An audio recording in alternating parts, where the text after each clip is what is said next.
Bonjour, aujourd'hui je présente un livre un peu particulier parce que je ne l'ai pas choisi de prime abord, on m'en a parlé et attisé ma curiosité, donc je l'ai lu. Je l'ai lu et au début j'ai dit ouais bof, tu vois, j'ai déjà lu ce genre de choses, mais en fait, allez, quelques pages plus tard, j'ai commencé à rentrer dedans à fond, j'étais prise par l'histoire, je l'ai dévoré et ce livre c'est La bibliothèque des rêves secrets de Michiko Oyama, qui est une journaliste japonaise. C'est son premier ouvrage qui a été récompensé par le prix des libraires au Japon. C'est une superbe réussite. Elle a une analyse, elle a une écriture, avant de parler de l'analyse, elle a une écriture tout en finesse, une merveille. C'est subtil, c'est beau. Elle amène ses personnages, elle décrit ses personnages, elle les amène dans l'histoire. Et nous, on est entraînés avec eux parce que moi, au début, j'ai commencé, je dis ouais, bon, je connais ça, mais en fait, on est vite pris dans l'histoire. Donc, 5 personnages, 5 histoires qui sont quand même un petit peu interconnectées.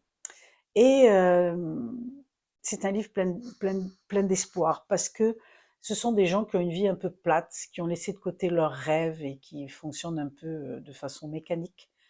Et un jour, ils font une rencontre.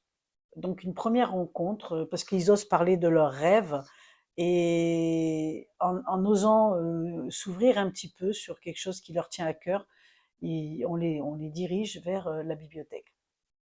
Pour se renseigner, on les dirige vers la bibliothèque et donc ils arrivent dans cette bibliothèque et là, ils sont obligés d'aller voir la bibliothécaire qui est un personnage haut en couleur, aussi imposante que très spéciale.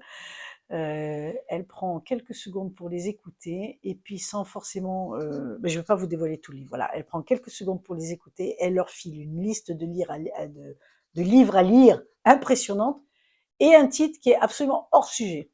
Voilà, et ils partent avec ça.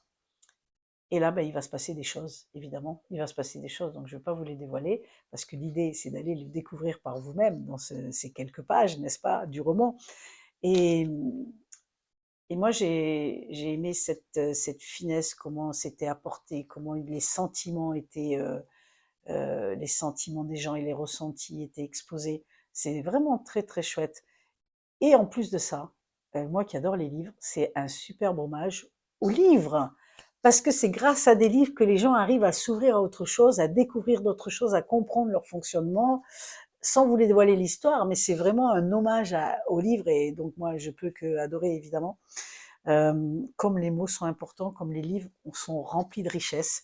Et c'est voilà, c'est poétique, c'est fin. Je peux que vous conseiller d'aller le découvrir parce que vous allez passer un excellent moment, je vous garantis. Donc, belle découverte. Laissez des commentaires, mettez le pouce, partagez la vidéo si vous avez aimé. Et moi, je vous dis à bientôt avec une nouvelle découverte, bien sûr. Bye bye.